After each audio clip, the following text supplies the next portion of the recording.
Hello everyone, Miss Carrie here. I'm excited to share some fun and easy Christmas card ideas with you.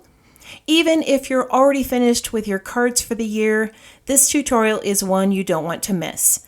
We're going to explore creative ways to use your Hip Kit color kits and winter dies to create 3 adorable gingerbread cards. I'm going to bring in items from the November Mixed Media Collection.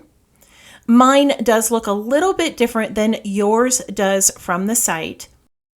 I'm going to pop a picture up on the screen of what the current Hip Kit collection looks like. This is what you will be receiving when you purchase the kit. Now, I'm one that also likes to use past color kits, so I'm going to bring in some of the magical sprays from last month. I'm going to show you how to use these magicals with the Nuvo embellishment mousse. I am going to keep this simple because I am not a mixed media expert by any means, but I do want to show you some fun ways to use the items in your color kit collections. We're going to start with the mixed media backgrounds first. These are going to need a little bit of time to dry. Once we finish those, we are going to stamp all of the images, cut all of the pieces out with the die cuts, and then we'll assemble the cards. If you're new to using magicals, I want to show you how they work. They are an intense pigment powder. You don't need very much. I like to place mine in a little paint well, and then I add a tiny bit of water. You're going to see that the color is very intense. If you need this to be a little bit lighter, you can add more water. If you would like it darker, you can add a little bit more powder.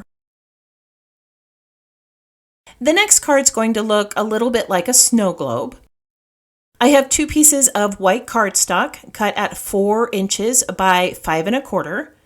The top piece is going to have a circle cut that's going to create a little window, and we're going to use our magicals to create a lovely blue background that will show through that window. With the October color kit, you received some magical sprays. To use these magicals, you would add water to the spray bottle and use them just like any colorful mixed media spray that you have in your collection. Now, I'm not going to create a spray today. I'm actually just going to pull out some of the powder and sprinkle it over my mixed media cardstock. I am going to grab a dry brush and spread this around a little bit. It does have a little bit of shimmer in it, so you're going to see some of that mica start to shine. I'm going to tap off the excess from my brush. Then I'm going to bring over a spray bottle of water and spritz it over the top. Now, because this was not mixed in the bottle, there are going to be some remnants of other colors that mix together to create the teal color. So you're going to see some bits of blue, some bits of green, and some bits of yellow. I love how those undertones come through. This is just another way that you can use the magicals.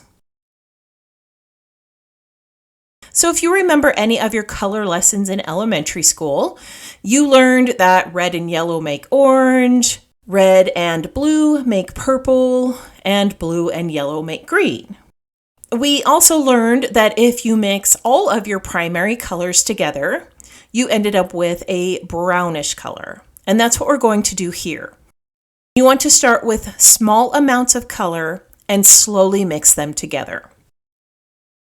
As I paint it over the mixed media cardstock, you can see that we have this lovely, soft gingerbread color. This time, we are going to use that Nuvo embellishment mousse. This has a very soft pearlescent shimmer. I want to create 3 colors, a pink, a yellow, and a blue. Now, as you saw, I have red and I have yellow and I have teal.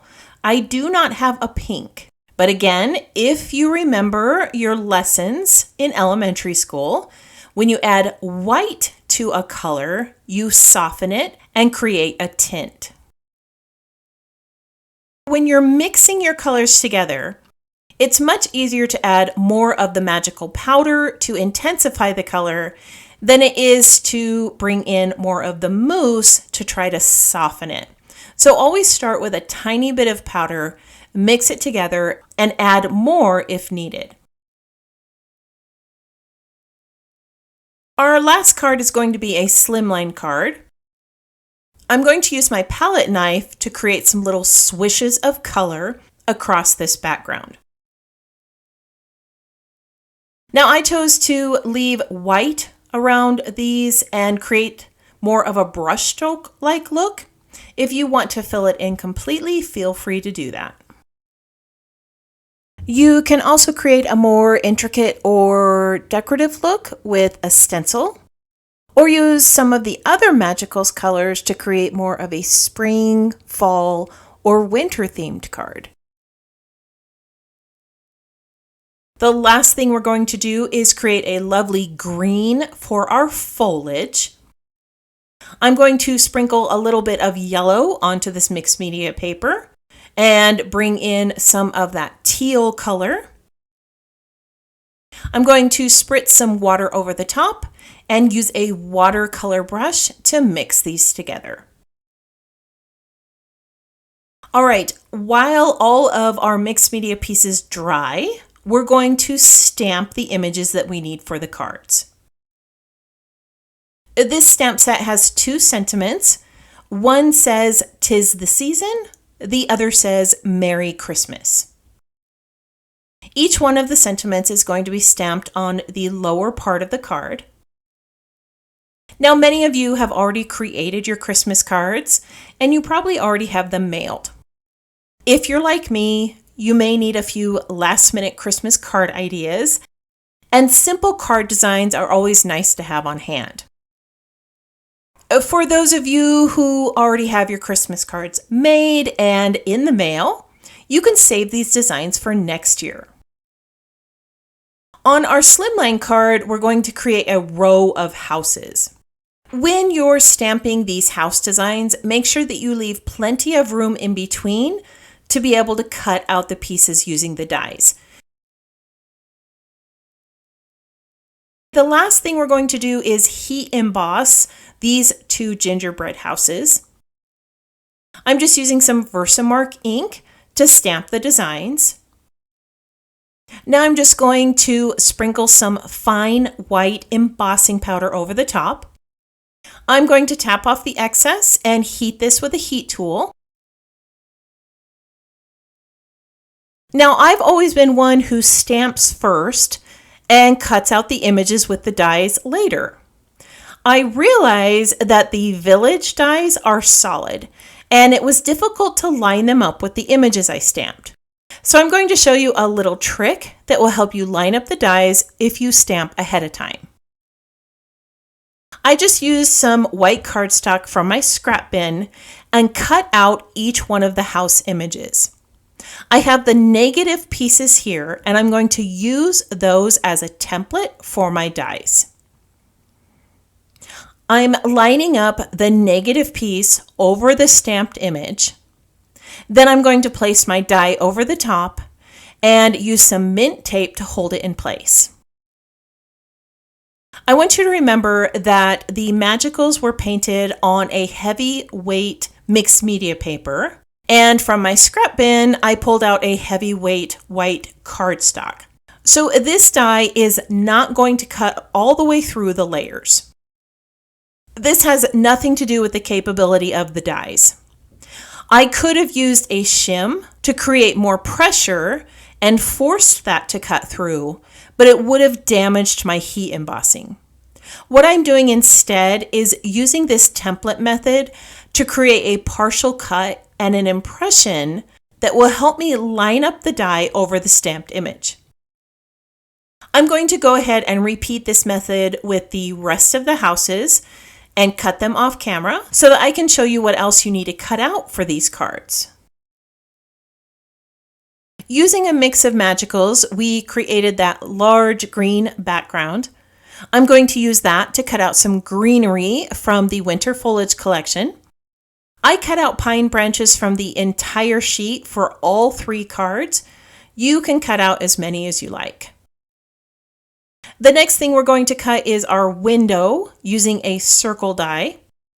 Make sure that you save the circle that cuts out. We're going to be using that on another card. Each month, Hip Kit creates a Pocket Life kit. This is a 6x8 collection designed for those who are pocket scrapbookers or traveler's notebook creators. As a card maker, this is one of my favorite collections to use for cards. The patterns are scaled down, and the 4x6, 3x4, 6x8, and 3x6 pieces are the perfect size for card making projects. I have selected a few patterns here to use as my card backers, and I'm going to trim them down to fit the designs. The first 2 card backgrounds are going to be cut at 4 1/4 by 5 1/2. The last one is a slimline card. This is going to be cut at 3 1/2 by 8 inches.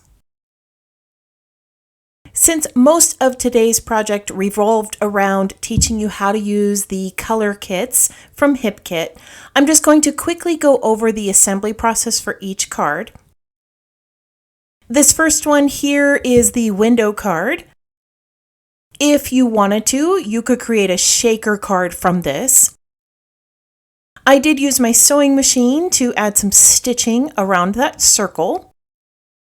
Once the 3 layers were adhered together, all I had to do was add some bits of greenery and my little gingerbread house in the lower left corner. I didn't like the way the gingerbread house looked sitting atop the greenery, so I did back it in white using one of the PL cards. I just fussy cut this real quick, and then I popped it over the top. This second card is a little more detailed, but you can alter it to fit your personal preference. I backed it with the stripe pattern paper, trimmed down some of the pine boughs and adhered them around the back of the stitched circle, adhered this in place with a little bit of foam tape, and then added the red house over the top. This slimline card has such a soft design. I think it's one of my favorites. I just spaced those black and white houses across the card. And then I selected a sentiment from the Pocket Life collection. I cut out that little home for the holidays sentiment, backed it with some teal pattern paper from the PL kit, added a little bit of greenery around it, and topped it with a bow. I'm going to share one last mixed media tip with you before I go. You might have noticed that I had quite a bit of that pearlescent mousse left over. I just swiped the excess across some white cardstock. I used the snowflake die to cut out some tiny little leaves, and then I just adhered them to the card. Here are all 3 Christmas cards that I created with the Hip Kit color kits and November dies. I added a twine bow and pink organza bow to these 2 cards, and I finished adhering those pearlescent leaf pieces in place. These 3 cards are very clean designs and simple to make, and they give you an opportunity to use some of the items that came with your Hip Kit color kits. I hope you enjoyed learning these techniques and you give a few of them a try. I want to thank you for joining me today. If you have any questions about the project or supplies I used, feel free to post that in the comments below. I hope you have a wonderful week, and I can't wait to see what you create.